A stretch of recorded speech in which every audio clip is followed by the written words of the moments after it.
Happy End es una especie de secuela de Amour. El personaje interpretado por Jean-Louis Trintignant, que es el que hacía del abuelo en Amour, aquí también hace de abuelo, que ha perdido a su esposa. Isabelle Huppert también hace de su hija y el personaje de Trintignant se llama igual.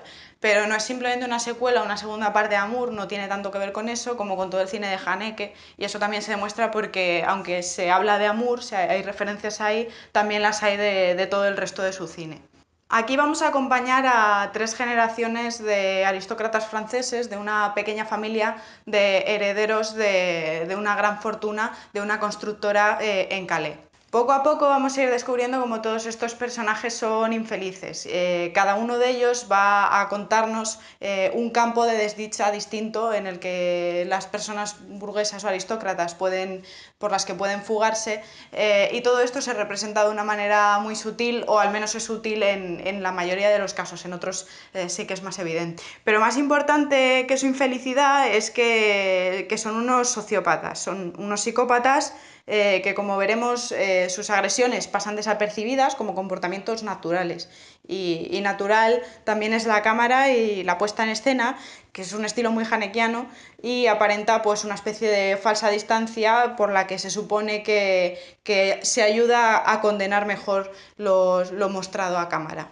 Al final lo que parece querer decirnos el director es que esa infelicidad y esa psicopatía se pasa de generación en generación como si fuese una especie de enfermedad. Y esto queda muy claro en una conversación que es el tema, que es la conversación central y donde se expresa perfectamente el tema de la película, que es cuando están hablando el abuelo y la niña, es decir, la conexión entre las generaciones. Estos dos, por cierto, también son los personajes que más jugo dan, y hay un punto de humor muy cabrón hanekiano, y es que aunque la peli es coral y no estamos siempre desde el punto de vista de nadie, sí hay un punto de vista en el que sí vamos a estar en algunos momentos concretos de la peli, es en el de la niña, y esto es muy importante y cuando se vea la película se descubrirá. Es una peli que no es mala, que está bastante bien, está muy bien construida y tal, pero las personas que conozcan el cine del director pues no se van a encontrar con muchas sorpresas.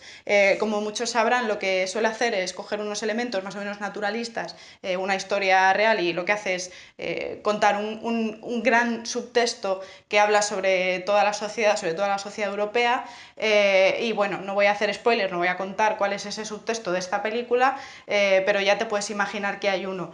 Por supuesto, si no estás acostumbrado a su cine, descubrirlo pues va a ser algo estupendo porque al director le sale bien construir esa especie de puzzle. Lo que pasa que son territorios ya transitados por el autor. A pesar de ello, creo que puede ser interesante a nivel mucho más sencillo, a nivel de las conexiones entre los personajes, porque sí que hace lo típico de dar pistas de lo que está ocurriendo entre ellos y tú lo vas hilando hacia el final, y eso sí es muy interesante. Me da mucha pena tener que decir esto porque a mí el cine de Yorgos Lanthimos me gustaba mucho, me gustaron las películas que popularizaron al director, ¿no? Pues Alps y sobre todo Canino, pero es que tengo que decir que esta última es que es mala, es muy mala. Ya nada más empezar te mete una música de orquesta con una banda sonora dramática, así muy a lo Kubrick, y todos los planos de la película tienen muchísimo empaque, como queriendo decirte que lo que estás viendo es muy impresionante y es profundo, pero es que en realidad la historia central es una tontería supina.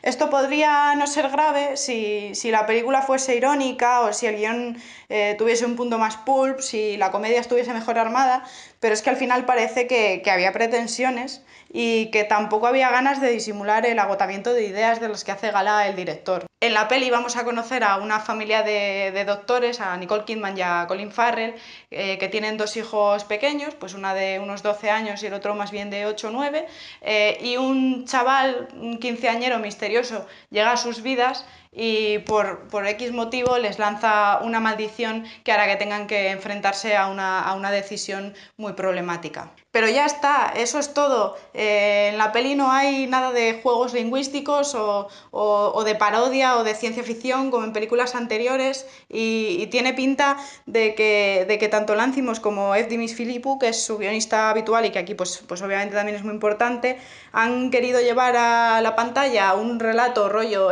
Stephen King, pero poniendo el greatest hits de Lanthimos, su tic más reconocible de personajes disfuncionales y que hablan de forma monocorde. Y es que eso es prácticamente todo. Yo a mi lado en la película he tenido a dos personas que se estaban riendo no de la peli, no con la peli, sino de ella.